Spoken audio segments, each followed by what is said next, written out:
What if I told you the biggest thing keeping you broke isn't your salary? It's the size of your thinking. Not your boss, not the economy, not inflation, not even bad luck.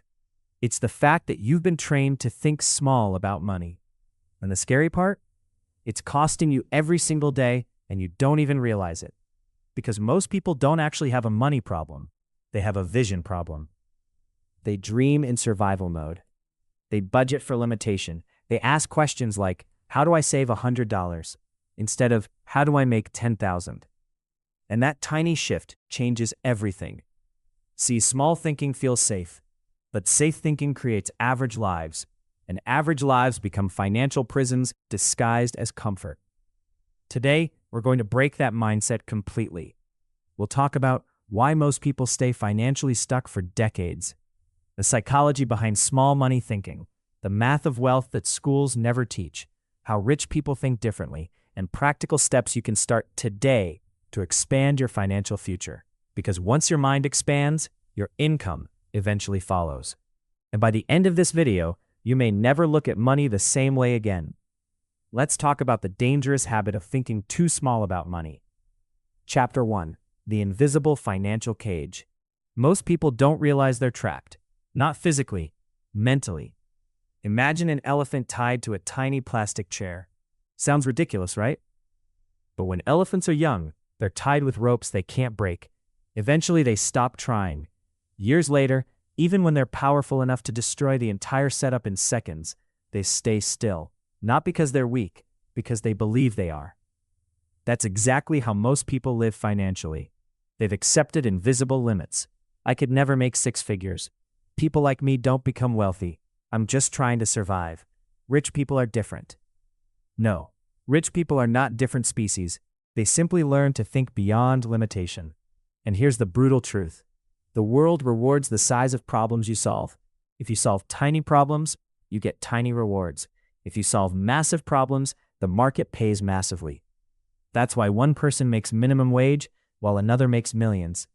It's not always harder work. Sometimes it's bigger thinking. Think about it. A person washing one car at a time has limited income. But someone who builds a car washing company, different level. Someone who opens one food stand earns one kind of income. Someone who creates a food delivery app, completely different game. The money expands when your thinking expands. And most people never realize this because they're taught to focus only on cutting expenses. Now listen, budgeting matters, but you cannot budget your way into extraordinary wealth. At some point, you must increase your value, your skills, your reach, and your vision, because there's a limit to how much you can save, but there's almost no limit to how much you can earn. That realization changes lives. Chapter 2. The psychology of small money thinking. Let's go deeper. Why do people think small about money in the first place? Because fear feels logical. Your brain is designed for survival, not abundance. Your brain wants certainty. That's why people stay in jobs they hate for 20 years. Not because they love the job, because uncertainty feels terrifying, and society reinforces this constantly. Play it safe. Don't dream too big. Be realistic. But let me ask you something. Who decided your dreams should fit inside your current reality? Because every major success story once sounded unrealistic. Owning a smartphone sounded crazy once. Watching movies on your phone sounded impossible once. Ordering food with an app sounded ridiculous once. Every breakthrough starts as unrealistic. But here's where it gets dangerous financially. People start shrinking their goals to match their fears. Instead of building wealth, they focus only on avoiding poverty. That's a completely different mindset. One mindset asks, how do I grow? The other asks, how do I avoid losing? And those two mentalities create entirely different lives. Fear-based thinking creates hesitation. Hesitation kills opportunity, and opportunity rarely waits. You know what's interesting? People will spend years afraid to start a business, but won't fear spending 40 years at a job they hate. That's normalized insanity. Now, does this mean you should quit your job tomorrow and gamble your savings? Of course not. Big thinking is not reckless thinking. It's strategic expansion. It's asking what's actually possible for my life, instead of what's the safest way to stay exactly where I am. Huge difference. Chapter 3. The mathematics of wealth most people ignore. Now let's talk about the math, because money is emotional, but wealth is mathematical. And this is where most people completely underestimate what's possible. Here's a simple example. If you save $100 a month, that's good. But if you learn a skill that increases your income by $1,000 a month, that changes your entire trajectory. Most people focus on micro saving. Wealthy people focus on macro earning. Let's break this down. Imagine person A cuts coffee, subscriptions, and restaurants. They save $300 monthly. Great discipline.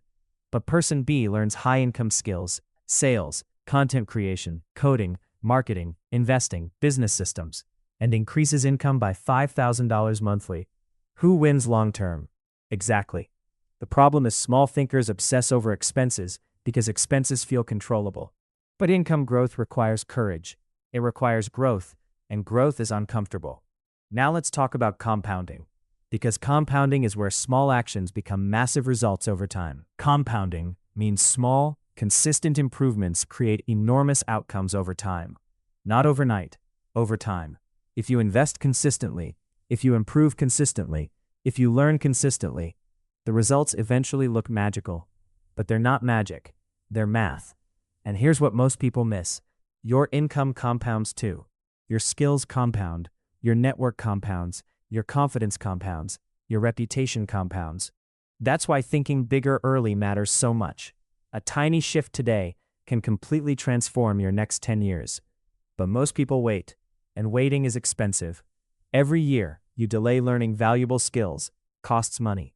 Every year you stay afraid, costs money. Every year you think too small, costs opportunity. And opportunity has compound interest too. Chapter 4. The Story of Two Mindsets. Let me tell you a story. Two friends graduate at the same time. Same neighborhood, same school, same opportunities. The first friend says, "I just want stability." Nothing wrong with that. He gets a safe job, avoids risks, and stays comfortable. The second friend says, "I want freedom." So she spends nights learning skills online. She starts projects that fail, gets embarrassed, starts again, fails again. Meanwhile, the first friend laughs. "Why are you doing all that extra work?" Years pass. The first friend still earns slightly more each year, but expenses rise too. The second friend suddenly builds momentum. One successful project changes everything. Then another, then another. Now from the outside, people say, "Wow, she got lucky." No, what they're seeing is delayed results from expanded thinking. Most breakthroughs look sudden to people who ignored the preparation. That's why small thinkers misunderstand success. They only see outcomes, not the years of mindset transformation underneath. And this matters because many of you watching right now are in the invisible growth phase. You feel behind, you feel uncertain, you feel like nothing is happening. But growth is often silent before it becomes visible. A tree grows roots long before anyone sees the height. Don't quit during the root building phase. Chapter 5. Why your environment shapes your financial future. Here's something uncomfortable. Your environment may be shrinking your financial imagination. If everyone around you thinks making more money is impossible, eventually you start believing it too. Humans adapt to their surroundings. That's why environment matters so much. If you spend time around ambitious people, your standards rise. If you constantly consume negativity, your expectations shrink. And today, social media makes this even worse. Some people use the internet to learn valuable skills. Others use it to escape reality for 6 hours a day. Same internet, different outcomes. The question is, are your habits building your future or distracting you from it? Because small thinking isn't just about money, it's about identity. Deep down, many people don't believe they're capable of more. So they self-sabotage, they procrastinate, they overthink, they quit too early. Not because they lack potential, because they fear becoming someone unfamiliar. Growth changes identity, and identity change feels uncomfortable. That's why transformation requires mental expansion before financial expansion. You have to start seeing yourself differently, not arrogantly, not delusionally. Chapter 6. The difference between poor thinking and wealth thinking. Now let's be clear. Being poor and having poor thinking are not the same thing. Someone can have little money temporarily while building massive future potential. And someone else can earn a lot while still thinking small. Poor thinking says, "I can't afford it." Wealth thinking asks, "How can I afford it?" Poor thinking focuses on consumption. Wealth thinking focuses on creation. Poor thinking wants immediate comfort. Wealth thinking tolerates temporary discomfort for long-term freedom. And this is where many people get trapped. They want millionaire results with average habits. It doesn't work like that. Because wealth is usually built to delayed gratification, doing what's uncomfortable now to live differently later. And yes, balance matters. You should enjoy life. But there's a huge difference between rewarding yourself and financially sedating yourself. A lot of people buy things not because they're happy, but because they're emotionally exhausted. That's why emotional control matters financially. Because marketing is designed to make you impulsive. Every ad says, "You need this." But wealthy thinking asks, "Does this move my life forward?" Huge difference. Chapter 7. How to start thinking bigger about money. So how do you actually change your mindset without becoming unrealistic? Here are practical steps. Step 1. Stop asking tiny questions. Instead of, "How do I survive this month?" ask, "How do I increase my value over the next 5 years?" That question changes your focus completely. Big lives come from big questions. Step 2. Learn high-income skills. Skills create leverage, and leverage changes income. Today, information is everywhere. You can learn sales, editing, AI tools, freelancing, marketing, investing, communication, content creation from your phone. The opportunity gap has never been smaller, but distraction has never been bigger. Step 3. Increase your financial vision.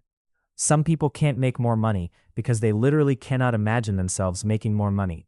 So expand your exposure. Read books, watch interviews, study successful people, not to copy them blindly, but to normalize bigger possibilities. Because once something feels possible, your brain starts searching for pathways. Step 4. Build assets, not just income. This is critical. If you only trade time for money forever, income has limits. Assets create leverage. Examples: businesses, investments, digital products, content, real estate, intellectual property.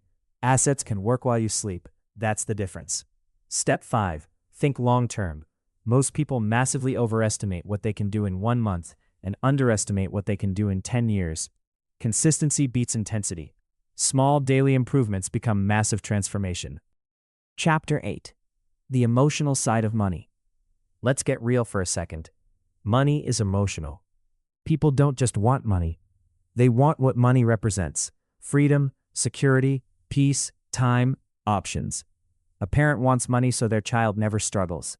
A student wants money to escape survival mode. An employee wants money because they're tired of asking permission to live. That's why this conversation matters. Thinking bigger about money isn't greed. It's refusing to shrink your potential. There's nothing noble about unnecessary struggle. And one of the saddest things in life is watching someone capable of greatness settle for limitation because they doubted themselves too early. Don't let that become your story. Chapter 9. The Wake-Up Call. Here's the truth most people avoid. Your current life is heavily connected to your current thinking, and if nothing changes mentally, nothing changes financially. You cannot create extraordinary results with ordinary beliefs. At some point, you must decide: am I going to keep shrinking my dreams to fit my fears, or am I finally going to grow into the life I actually want? Because your future is being shaped by your daily decisions right now. Every scroll, every excuse, every habit, every action, and time moves whether you act or not. 5 years from now will arrive anyway. The real question is, who will you become by then? Listen carefully. You do not need to have everything figured out today. You do not need millions in the bank tomorrow. You do not need perfect confidence before you start. But you do need to stop thinking so small about your life. Because the moment you realize your mind has been the ceiling, you can finally start breaking through it. Your future changes the moment your standards change. And maybe, just maybe, the life you want is waiting on the other side of a bigger mindset. So start learning, start building, start investing in yourself. Even if it's uncomfortable, even if people doubt you, even if progress feels slow. Because slow progress still beats standing still. And one day, the version of you that almost gave up will thank you for continuing. If this video changed the way you think about money, don't keep it to yourself. Hit the like button, subscribe for more content about wealth, mindset, and financial freedom. And in the comments, tell me this: what's one way you've been thinking too small about money? I read every single comment. And remember, your income rarely outgrows your mindset for long. So dream bigger, Think bigger, move bigger, because your future is watching what you do next.